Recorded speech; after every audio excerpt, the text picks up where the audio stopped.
welcome back to Making Men.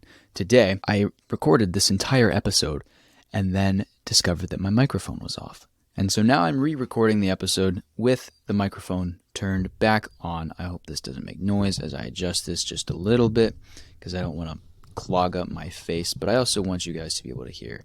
Okay. There we go. Working is a learned skill. I've just come inside. I'm on a break from working outside all day. It's been an amazing, beautiful Saturday. The sun has been out. There's clouds now. The weather has been just wonderful. Tomorrow is Easter Sunday, one of my favorite days of the year. And I was thinking as I was outside working about a couple things I've learned just from my own life, obviously. Everything I talk about here is something I've learned from my own life and that I've had experience in.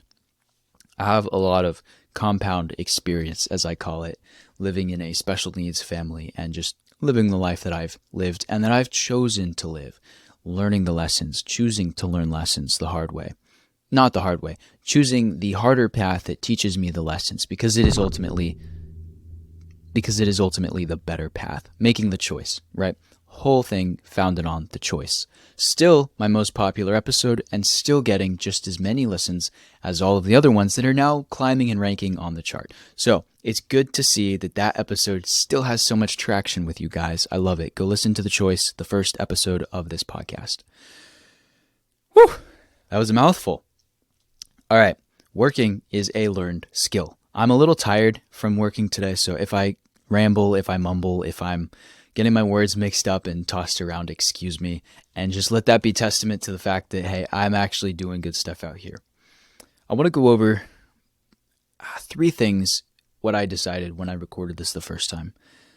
A couple are soft skills, technical stuff, philosophical stuff, biblical stuff, and then the other one is hard skill, actually the hard skill behind this. And I'll make a future in-depth episode as well, more diving into the hard skill of learning how to work and learning to do it in a good way.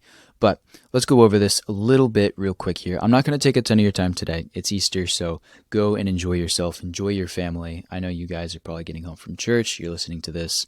Most of you guys catch this at the beginning of the week, in your work week, and you guys catch these episodes at the end of the week, right as you're cooling off. So you guys are my Monday to Friday crew. So working is a learned skill, and it's something that you have to actually practice. When we look in the beginning of the Bible, I want to take when we go back to Genesis 1, what was it that God put Adam in the garden to do? He put him there to work, to keep care of the animals and to take care of the garden. He was the steward of the garden. He was God's ambassador on earth when God wasn't there to do it himself.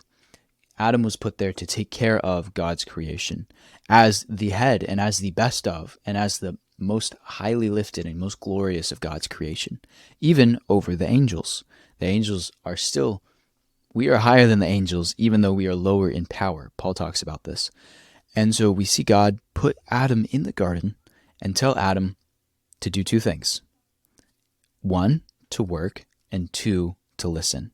He wants Adam to work in the garden, and he wants Adam to listen to him and listen to what good things he has to tell him, both for his protection and for his prosperity. The world today has a very twisted view of what is prosperity. I made an episode about this recently that's done pretty well. You guys really seem to like it, about biblical prosperity and the difference between the worldly prosperity and the biblical prosperity, what we see in the world and what we see in the Bible, and how they are conflictual. They actually go against each other because one says you have to have these things. You have to be a productive person. You have to be so productive that you do all these great, amazing things. And as an after effect of that, you can have the awesome cars, the hot girlfriend, that crazy cool house. All of these things you see on Instagram, these days it's, I'm financially free. I'm able to travel. It's that turn it down. You want that dark aesthetic on your Instagram reels. I know how to make dark aesthetic Instagram reels. Does that mean I'm successful? No. Does that mean I'm prosperous? No. What it does mean is that I have a skill set So that's great, but that wholly misses the point, because the entire point of having a skill set is getting something out of it. So what are you getting out of the skill sets that you acquire here on earth, which, by the way, you have to work to learn. So you have to learn to work so that you can work to learn. What you're supposed to be getting out of it is a life that you find enjoyable, fulfilling, desirable, right? Fulfillment is the word I want to capitalize on there. When you do hard work, you want to have fulfillment from that hard work. But what I've found is that online work is not fulfilling for me. Offline work, doing actual physical manual labor, seems to have more of a fulfillment than the hard online work does. So what is the deal here? Well, let's run it back to Genesis. In the beginning, God created the heavens and the universe, and none of it had any cities or any technology on it. He didn't stick us in New York City and put an Apple iPhone in our hands. He made us, put us in the garden, and stuck an apple in our hands from the apple trees. He actually made us to be inside of nature. And so when we're outside doing hard work, what we learn is that hard work is fulfilling because that's what we were made to do. It's not about the destination. It's about the journey. And if we learn the journey, if we learn the love of the journey, then suddenly our perspective changes. And so we see first, God put us in the garden to work. We were made to work. He gave us good and bad rules for our prosperity in a way that we are actually living a fulfilling life. He said, don't eat from the tree of the knowledge of good and evil. Do eat from any other tree you want. Out of all the trees here, everything I have made for you, take your pick. They are yours. You're the caretaker. You decide. But just don't eat from that one, because that one is not going to lead you to prosperity. In the first recording of this episode, I said that people, as an example, after the fall. So let's keep going with what I was just saying there. I actually don't want to get off track of that. He says, this is what you can do. This is what you cannot do. For your benefit, for your safety, for your protection, and for your prosperity. By not doing these things, you can have a prosperous life in these other areas. In all of the areas, actually, there's not one you can't have a prosperous life in. Satan comes in and tricks us, though. He says, oh, but look, he's leaving you out of this. There's this one little area you don't have prosperity in. This knowledge. You can't know all of the things that God knows. Another episode for another time. But if we're actually living by his law, then we're having a prosperous life. How can we prove that? Well, the Bible says to work hard, right? In my last episode, I made the point that after the fall, everyone had an intense lazy bone inside of them now. We were hard workers, but then sin entered, and sin brought a massive amount of laziness. And so now we don't want to work anymore. And furthermore, after we sinned, God cursed the ground. Instead of killing us immediately, we're still going to die. But he delayed that death, and he said, and it's cool too because he gives a solution to that death now. That's what we're celebrating this morning as you're listening to this. God's solution and God's rescue plan for the sin that we committed. So God curses the ground and says, there will be hardness, there will be toil, there will be thorns and thistles. You will work at this all the time, and yet you will never be satisfied. You'll always be growing food. You'll always be pushing back nature. And now you're still not going to get the yield out of it that you want. It will never be fully satisfying to you. That's why Jesus says, I am the bread of life. I am the living water. All of the things that we can't get anymore because we broke that, we already had them. He was the living bread. He was the bread of life and the living water to begin with. We just had that fulfillment inside of us already. And we weren't trying to seek it from the worldly things that are of this earth and that are of temporal, and they rust and they decay. We weren't trying to find our satisfaction and our prosperity in those things. We were already rich in God's love. Adam and Eve got to walk on planet Earth with God the Father. How incredible is that? I can't even imagine. I can't even fathom that. And so we have this intense lazy bone inside of us. People would rather live on welfare and hang around in their house all day than they would go out and get a job. And they might make more living off of welfare than they might They do make more living off of welfare than they will getting that entry-level job, wherever it is. But the point is, that's not prosperous. That's not fulfilling. They're living a lazy life, but when they look back, are they going to say, I'm content with that? I mean, maybe they will. And I don't understand that personally. But God calls us to work. And when we see in false religions, we see that people, they do sacraments, they do ordinations, they do all these different things, these sacrifices, sacraments, ordinations, all these crazy things that these people are doing because they're trying to work for themselves to get to heaven, to get to God. But they're missing the whole point, that God came once and for all to actually do this and sacrifice himself for us. He found a way to be merciful to us inside of still being a just, loving, completely perfectly just God. That's incredible, and quite frankly, I still can't wrap my head around just how amazing that is. I understand it, but I am still blown away by it every time I think about it. Because I see myself and I see all of my failures. I see all of the ways that I could never do and never be enough. And these people live with that fear always. You don't know if you're saved until after you've died. You have no security right here, right now, that you will be saved when you are living that life of always trying to work and earn up some merit and earn these things and do and be this person and, recite the things you need to recite, partake in the rituals you need to partake in, all the things you don't know. And that's stressful. And I also know from people who have come out on the other side of that they go back and they tell me when they read those parts of the Bible talking about what Jesus did, the actual sacrifice he made so that we don't have to worry about that. They say, I just couldn't read those things before. Like, I read them, if I even read the Bible, if I even read through, if I was passing through that spot, it didn't understand it. It just, my eyes and my brain glazed over and just floated through. No understanding of what it was talking about. I like the other parts that were talking about the things I did understand and that I was being taught, but I had no understanding of these other things. And had I understood them, it would have made a world of difference. And so we need to read the Bible without having any sort of prefabricated ideas or philosophies around it, or religions around it, or just religion in general. We need to read the Bible for what it is, because it is the perfect Word of God. And so my point is, we have physical work that we've been called to do, but we are called to our physical work from a place of saying, in my last episode I said, the work works on you more than you work on it. Work is a way to get closer to God. It's a big one too. It's massive. Work brings you closer to God, and he works on you and he works through you. And that is what is fulfilling. That is what is prosperous. That's what makes you rich, is seeing the work that God has done. Progress is one thing, or productivity is one thing, but progress is so much better.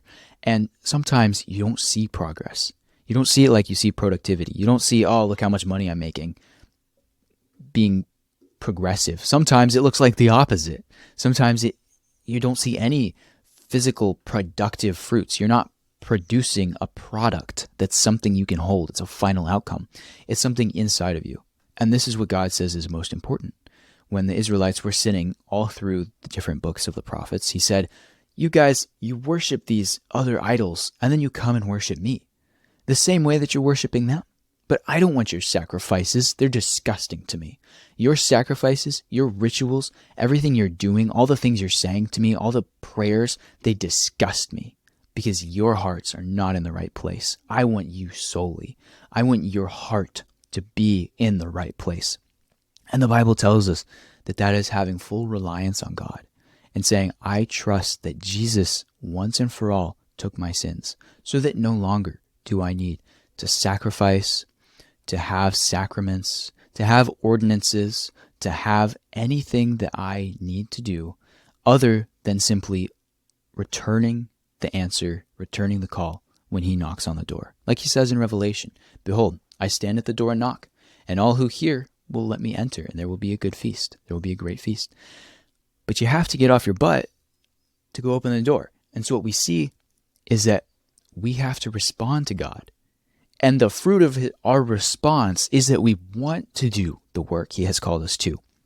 And then through that work that we desire to do from a place of being saved already and from a place of knowing that we are already saved, then he begins progressive sanctification, which is just that, he's teaching us lessons so that we become closer and closer to being like Jesus, with the understanding that someday we're going to die.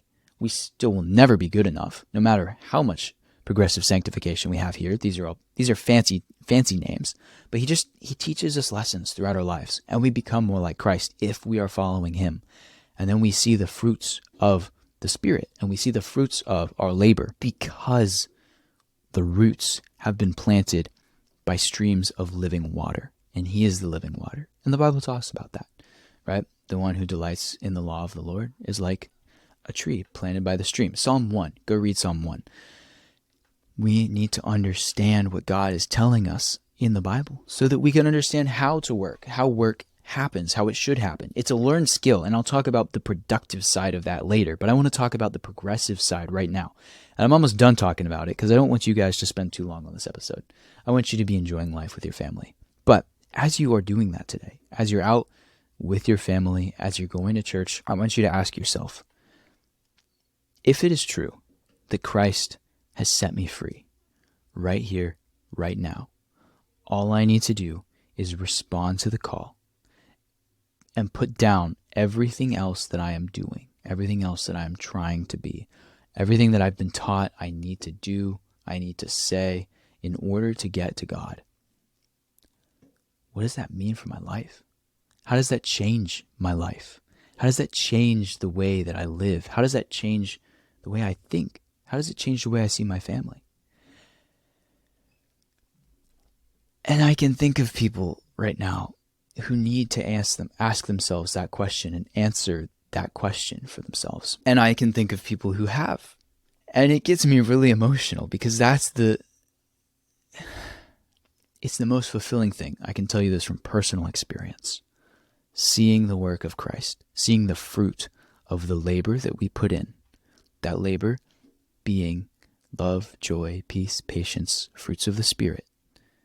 When we put those in and we put in the work that God calls us to do, because we have been saved, and now we want to go work to show other people. The work is going out and talking and going out and telling and spreading the good news. This is the work right now. This podcast that I am working on right now that you are listening to is the work. And I am doing this because this is living solid proof of what I'm talking about. This is a fruit that is born of something greater than me.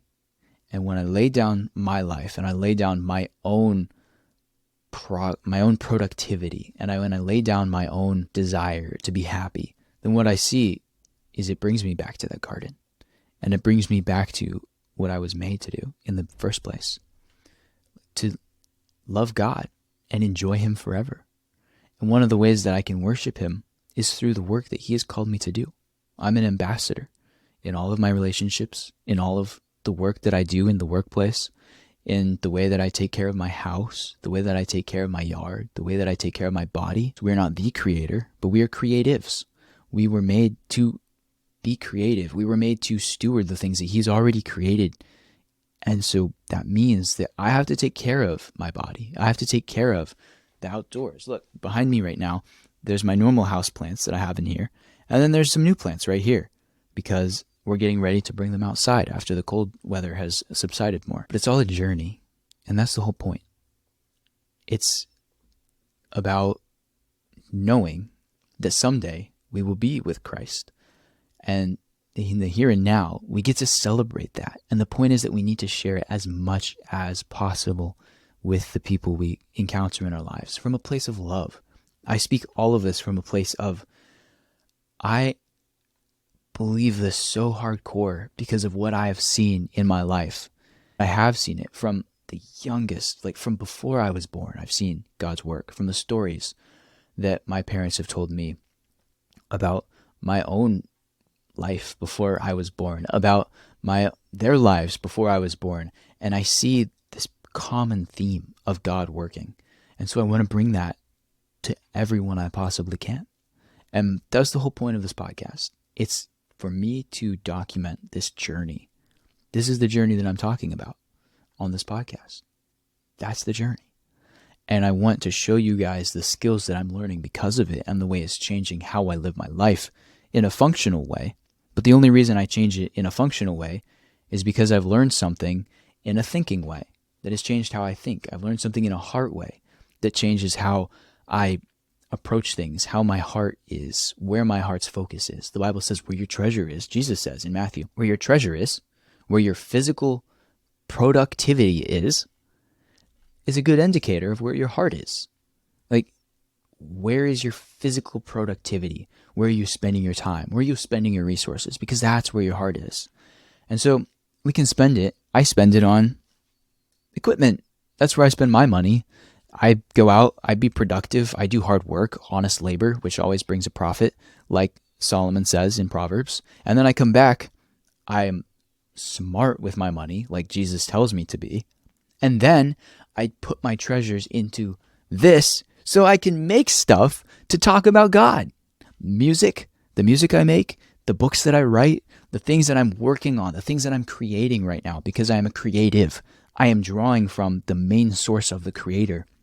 And I am putting into something that you guys can see and experience and feel. And I hope that you do feel it, because it's the whole essence of why we are what we are supposed to be.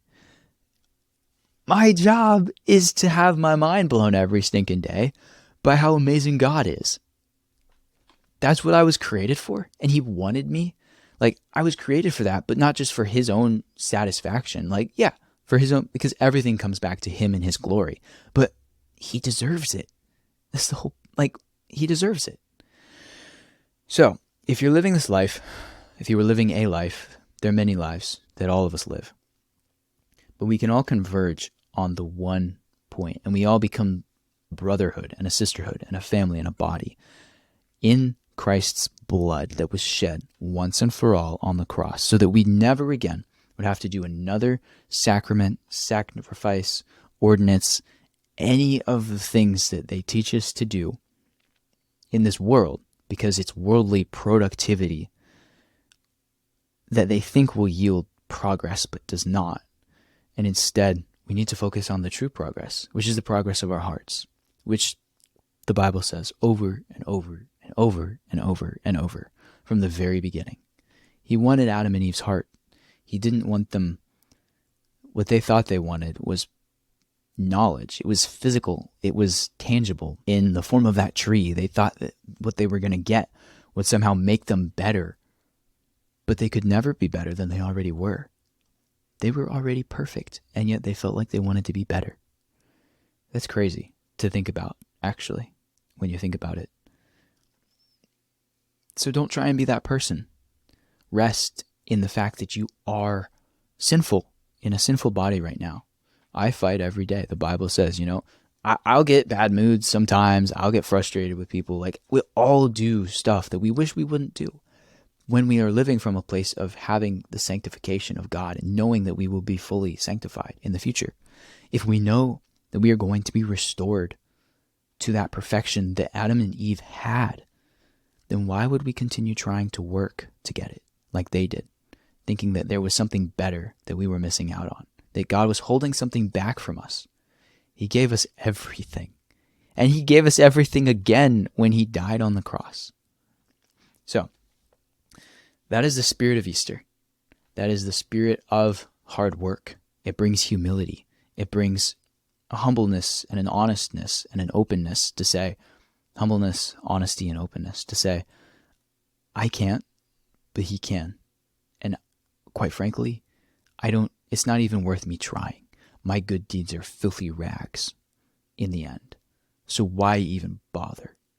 The only reason we bother, I'll tell you right now, the only reason we bother is because we know that they don't actually matter.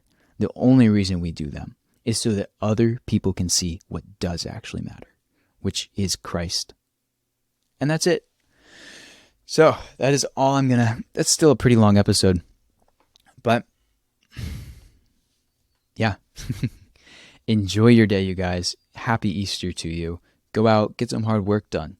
Go work because you want to be in Christ. Go work because you want to show people what he has done for us, what he has done for you. Just like I'm showing you what he's done for me. So all I ask is that you imitate me as I imitate Christ. And I'm imitating the words Paul said, imitating Paul as Paul imitated Christ. You imitate me as I imitate Paul, as Paul is imitating Christ. All right? So go do that. Have fun with it too, because it's not always going to be fun, but, enjoy it, right? Learn to be content in every situation, like Paul also says, because you know what you have, and you know what others will have. Even by your suffering, they still learn. And so that is why we do all of this. I'm going to stop talking now because I could go on forever. And that is my plan. I plan to go on forever talking about these things all the way into eternity. All right.